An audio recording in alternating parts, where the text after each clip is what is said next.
Hello जय हिंद दोस्तों, आप सभी का स्वागत है आपके अपने YouTube चैनल नौकरी तक पे।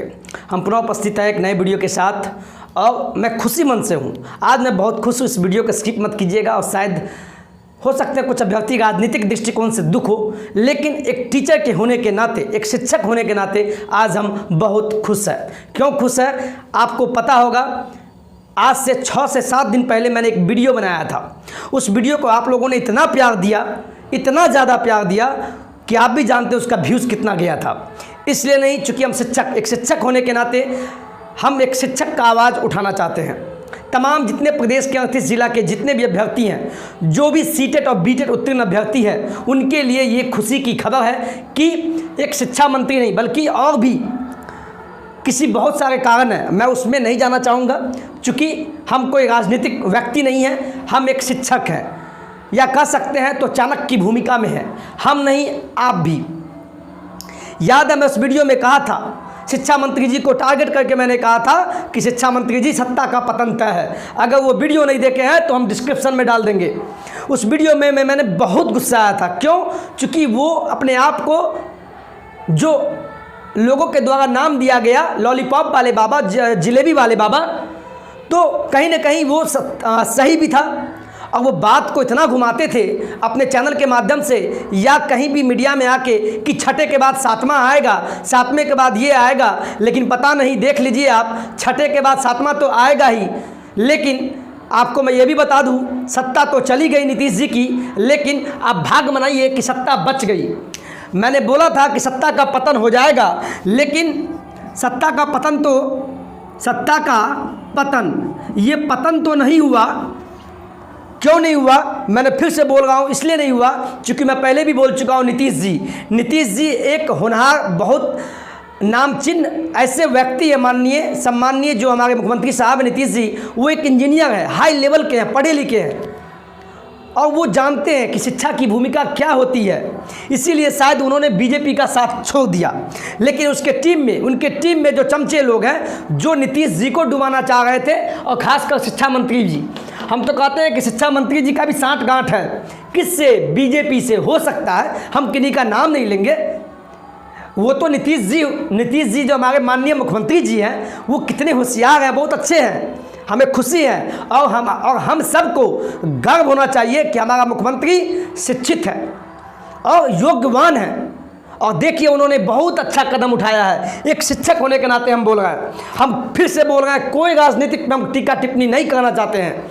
हम लोगों को दुख है, ये तमाम 38 जिला के जो अभ्यर्थी जो बैठे हुए हैं पटना के गदनीबाग में, क्यों? सभी सीटेट और एसटेट पास हैं, बहुत सारे बीटेट पास हैं और वो 7वां चरण की बहाली चाहते हैं। लेकिन और नीतीश जी भी चाहते हैं कि बहाली हो। उनके ट्विटर अकाउंट से भी आप लोग फोटो देखे होंगे कि 1,60,000 की बहाली होगी। नीतीश का बहार बा, बिल्कुल नीतीश जी का बहार बा है, पहले भी थे और आज भी है। लेकिन सत्ता का पतन नहीं हुआ। क्यों नहीं हुआ? इसका एक मुख्य कारण है तेजस्वी जी। आज अगर तेजस्वी जी साथ नहीं होते तो हो सकता था नीतीश जी का सत्ता का पतन तय हो। लेकिन नीतीश जी डूबते हुए जहाज को एक अच्छे नाविक के तौर पे बचा लिया। और शिक्षा मंत्री ऐसे अगर नाविक रहे, ये जो नाविक हैं, ऐसे जो मंत्रीगण रहे, इस टाइप के मंत्री, क्या हम बोले, ये सब धांधली वाले बाबा हैं जो शिक्षा के नाम पे कहीं ना कहीं पैसा लेके बहाली करते हैं। तो ये नहीं चाहते थे कि 7वां चरण आवे। लेकिन कहीं ना कहीं मैंने उस वीडियो में भी बोला था और मुझे शक था। क्यों नहीं शक होगा? क्योंकि राष्ट्र का निर्माण हम सब करते हैं, तमाम जितने भी नागरिक हैं वो करते हैं, लेकिन इसमें शिक्षक की भूमिका सबसे अधिक होती है। कहते हैं ना कि जहाँ पे अगर बगल में माता पिता हो और एक साइड गुरु हो, शिक्षक हो, तो पहले किनको आदर करना चाहिए, प्रणाम? तो पहले शिक्षक को। क्योंकि शिक्षक ज्ञान का भंडार है, वो ज्ञान देता है। कहते हैं अस्तो माँ सद्गमय तमसो माँ ज्योतिर्गमय मृत्यो माँ। ये एक श्लोक है, कहने का मतलब है, जो भी आप जान जाइएगा, बहुत लंबा है। तो कहीं ना कहीं कहा गया है वो अंधकार से प्रकाश की ओर ले जाता है। लेकिन नीतीश जी को डुबाने के लिए सब लगा हुआ था। उनके पार्टी के कुछ लोग भी हैं, इसमें बहुत सारे लोग हैं, किसी पे नाम नहीं लेंगे, लेकिन हम खास हम शिक्षा मंत्री को टारगेट करना चाहेंगे। वो तो नीतीश जी को फिर से हम धन्यवाद देते हैं जो बच गए, और बचना भी चाहिए, क्योंकि हम लोगों के लिए खुशी की बात है। और आप देखिए, तेजस्वी के साथ उनकी सरकार बनेगी और मुझे निश्चिंत पूर्ण विश्वास है बहाली 100 समय आएगा और बहुत जल्द आएगा।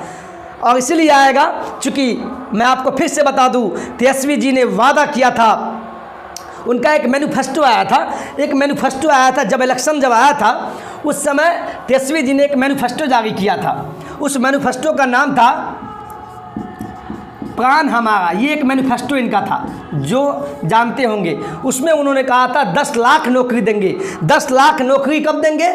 जैसे ही उन्होंने एक लाइन कहा था, जैसे ही मैं सत्ता में आता हूं तो पहले कलम से पहले मंत्रिमंडल के बैठक में यह सच होगा। यानी अब समय तेजस्वी यादव जी का आ चुका है कि अपने वादों को न भूले और वादा निभाएं। और उन्होंने एक बात और बोला था, ये वीडियो लाने का मेरा मकसद तेजस्वी यादव जी को भी आगाह करना है, उनसे विनम्र निवेदन करना है। मैं किसी पार्टी पक्ष से फिर नहीं बोल रहा हूँ, इसीलिए कि तेजस्वी जी अब आपका इम्तिहान का समय आ गया है। क्या समय आ गया? इम्तिहान का। ये आपका बहुत बड़ा एग्ज़ाम है। अगर मैं जानता हूँ जिस तरह विद्यार्थी जीवन में एग्ज़ाम होता है, तो आप राजनीतिक क्षेत्र में हैं तो आपके लिए भी एग्ज़ाम है। ये एग्ज़ाम का समय है तेजस्वी जी आपके लिए कि आपने जो वादा किया था, उस वादा को निभाने का समय आ गया है। और मुझे आशा ही नहीं बल्कि निभाने का समय आ गया है। मुझे आशा ही नहीं बल्कि पूर्ण विश्वास है। अब चूँकि आप प्रतिरोध मार्च भी अभी निकाले थे, उसमें एक टॉपिक ये भी था, मैं और टॉपिक को नहीं लूँगा, बेरोजगार, ये किसान का मुद्दा हो, ये मुद्दा हो, अच्छी बात है, सब होना चाहिए, लेकिन एक मुद्दा आपने कहा था बेरोजगारी हटाओ, तो उस मुद्दे में रोजगार का बात निकलता है। और 10 लाख नौकरी का वादा निभाने के लिए अब आपको समय आ गया है और आप बिल्कुल निभाइए। और मैं उम्मीद करता हूँ 2.5 से 3 साल बाद फिर बिहार में चुनाव है, विधानसभा, आप भारी मैंडेट से आएंगे। ये मेरा आशीर्वाद है और एक शिक्षक का दुआ भी है। अगर ये वीडियो तेजस्वी जी अगर आप देख रहे हैं तो मैं आपसे हाथ जोड़कर विनम्र निवेदन करता हूँ, एक शिक्षक के नाते प्रणाम करता हूँ और साधुवाद देता हूँ। आप इसी तरह आगे बढ़े, फले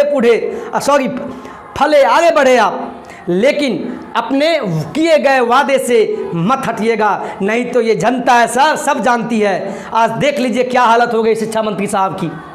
जो भी है, अगर वो शिक्षा मंत्री बने भी रहते हैं फिर भी हम उनको कहेंगे, शिक्षा मंत्री जी, चूँकि आप भी नीतीश के अंदर में है, नीतीश जी के अंदर में है, तो आप भी ऐसी गलती ना करें और ज़्यादा अपने आप को राजनीतिक शो मत कीजिए।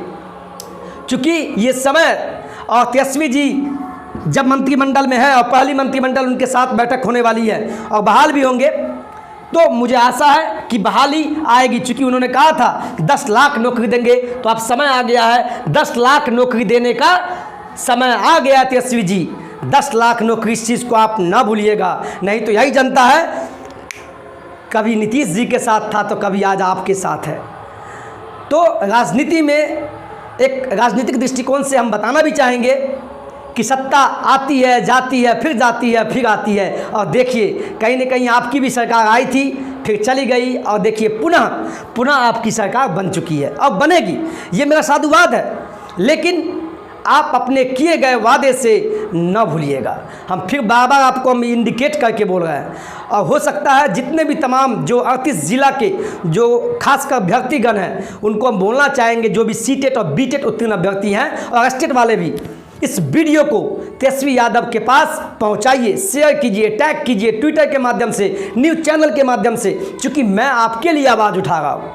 एक शिक्षक होने के नाते मुझे राजनीति से कोई मतलब नहीं है, मुझे बस क्या चाहिए, नौकरी चाहिए। एक तेजस्वी यादव ने एक पॉइंट बोला था, मैं उसको बताना चाहूँगा। ये वीडियो हो सकता है मिटाने वाला नहीं मिल रहा है, आप देख लीजिए क्या बोलना चाह रहे हैं। 1 सेकंड आप यहाँ देखिए। तेजस्वी यादव ने एक बहुत बड़ी बात कही थी, आपको याद नहीं होगा, हम भी न्यूज़ सुनते हैं। मैनिफेस्टो में कहे थे, एक लाइन कहे थे, मैंने उसको लिखा है, मैं उनको कोट करना चाहूँगा।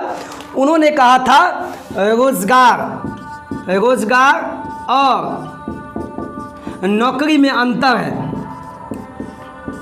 नौकरी में क्या है, अंतर है। चूँकि बीजेपी कह दी थी, चुनाव के समय में बोल दी थी क्या कि हम 19 लाख रोजगार देंगे, तो रोजगार का मतलब तेजस्वी यादव ने समझाया था, रोजगार का मतलब होता है कोई ठेला का दुकान खोल लेगा, कोई चाय का टपरी खोल लेगा या अपना कोई धंधा कर लेगा। लेकिन तेजस्वी यादव ने वादा किया था हम नौकरी देंगे। नौकरी का मतलब होता है सरकारी नौकरी। तेजस्वी यादव क्या बात किए थे? नौकरी देने के बात किए थे, न कि रोजगार का। रोजगार तो लोग पढ़ लिख के नहीं होगा तो लास्ट में तो हो ही जाता है। बिल्कुल सही कहा था उन्होंने, बिल्कुल सही कहा था। अब बताइए तमाम अभ्यर्थी आप लोग कितना पढ़े लिखे हैं, सभी पढ़ाई करता है, चाहे वो किसी भी क्षेत्र में हो, और शिक्षक तो और पढ़ाई करता है। और देखिए आंदोलन भी करना पड़ रहा है, तो ये दिन ना आवे। तेजस्वी जी अब नौकरी देने का समय आ चुका है, यानी वो भी क्या? सरकारी नौकरी। जो आपने वादा किया था 10 लाख नौकरी की बात की थी। ये वीडियो आपको हम याद दिलाने के लिए बनाया। तेजस्वी यादव जी आपके लिए बी पॉजिटिव रहिए, keep the good work. Tejashwi ji सब जनता आपके साथ है और आपको चाहती भी है, ऐसा नहीं है। हम लोग भी क्षेत्र में जाते हैं सर, वोटिंग करवाते हैं, जाते हैं तो वहाँ आपका नाम लेता है तेजस्वी जी। आपको अभी बहुत आगे जाना है, आप एक नवयुवक है सर। और तमाम अभ्यर्थी से हम कहेंगे, ये जो प्रदेश है 38 जिला हैं, उन तमाम अभ्यर्थी जितने भी हैं किसी भी फील्ड में हो, आप एक युवा के साथ चले। और तेजस्वी जी आप एक युवा हैं, इस बिहार राज्य के युवा हैं और युवा ही कुछ कर सकता है। तो आप, ये अलग बात है कि आप दोनों एक हैं, नीतीश जी और तेजस्वी जी सब मिल के बनाए सरकार, उसमें नहीं जाना है। लेकिन तेजस्वी जी चूँकि आपका भी 79 सीट है, बहुत ज़्यादा सीट होता है, 79 विधायक हैं आपके, तो आप जो चाहेंगे वो होगा। और मुझे आशा है कि आप अपने वादे से नहीं भूलेंगे। ये गलती मत कीजिएगा शिक्षा मंत्री वाला। शिक्षा मंत्री जो लॉलीपॉप वाले बाबा हैं वो अपने आप को ही सर्वे सर्वा बुझ गए, लेकिन उनको पता नहीं था सर्वे सर्वा ऊपर वाला भी होता है। लेकिन बिहार की राजनीति में सत्ता थी नीतीश जी की, तो नीतीश जी सर्वे सर्वा है, ले लिए फैसला। और फैसला लेने के बाद देख लीजिए क्या स्थिति हो गई बीजेपी की। खैर एनीवे, उससे हमको मतलब नहीं है। तमाम अभ्यर्थी को बोलेंगे गर्दनी बाग, फिर से हम बोल रहे हैं, अभी आप जोर से आइए, भारी संख्या में आइए। अब क्या है, लोहा जो है, लोहा गर्म है। क्यों? क्योंकि देखिए सत्ता बदल गई, और सत्ता बदल गई तो अब आपको लोहा गर्म है और हथौड़ा चलाना है। मतलब क्या? अब आपको गर्दनी बाग आना है। कल रक्षाबंधन, परसों रक्षाबंधन है, कल ही से भारी संख्या में आइए, जितने भी तमाम जो बहनें हैं सब आइए। और अब समय आ गया संख्या को बढ़ा देना, भारी संख्या को। जितनी भारी संख्या होगी, वैसे तो तेजस्वी यादव भी बोले थे कि हम शिक्षक की बहाली बहुत जल्द लाएंगे, और देखिए सत्ता भी उनकी आ गई है तो लाएंगे ही। लेकिन आपको भी हम कहेंगे भारी संख्या में गर्दनी बाग आइए। इस सब में फंसना नहीं है, राजनीति में नहीं फंसना है, हमको बस बहाली चाहिए, हमें नहीं आपको चाहिए। तो आपको आना होगा गर्दनी बाग। घर बैठ के राजनीति का मजा नहीं लीजिए, ये सब मुख्यमंत्री का खेल है, नेतागण का खेल है। आप एक शिक्षक हैं और आना होगा। फिर से बोल रहा है, आप नहीं आइएगा तो बहाली छूट जाएगा। हम लोग तो हैं ही हैं तेजस्वी यादव को आवाज़ पहुंचाने के लिए, नौकरी देने के लिए, उनको याद दिलाने के लिए। और आपका भी काम है इस वीडियो को अच्छा लगे, और मुझे पूर्ण विश्वास है ये वीडियो आपको अच्छा ही नहीं बहुत अच्छा लगा होगा। और इस वीडियो को इतना शेयर कीजिए दबा के, लाइक शेयर, और ट्विटर पे भेजिए, जहाँ भेजना है भेजिए, न्यूज़ चैनल पे भेजिए, लेकिन भेजिए। क्योंकि ये गूंज तेजस्वी यादव को भी पता लगना चाहिए। और हो सके तो शिक्षा मंत्री जी को भी भेज दीजिएगा, क्योंकि उनको घमंड हो गया था कि हम ही सब कुछ है। तो आप लोग भी घमंड नहीं कीजिए, ये मत सोचिए कि बहाली आ जाएगा, अपना भी प्रयास कीजिए। ऊपर वाला भी देखता है, जब आप जिस तरह से पढ़ाई किए हैं, आंदोलन में आते हैं तो ऊपर वाला भी कहेगा कितना मेहनत किया। मैं भी गया, क्यों? अपनी ईमानदारी को शो करने के लिए, एक शिक्षक के नाते गया। मैं झूठ बोलना होता तो क्यों जाता, बताइए गर्दनी बाग। तो इस वीडियो को खूब शेयर कीजिए। और सबसे पहले तेजस्वी भैया को बहुत बहुत धन्यवाद, साधुवाद कि सरकार उनकी बनने जा रही है, और 10 लाख नौकरी जो देने का जो वादा किया है वो भी सरकारी नौकरी ना भूले। वीडियो को लंबा नहीं करेंगे, जितना हो सके वीडियो को दबा के शेयर कीजिए। आज के लिए इतना ही। जय हिंद, जय भारत।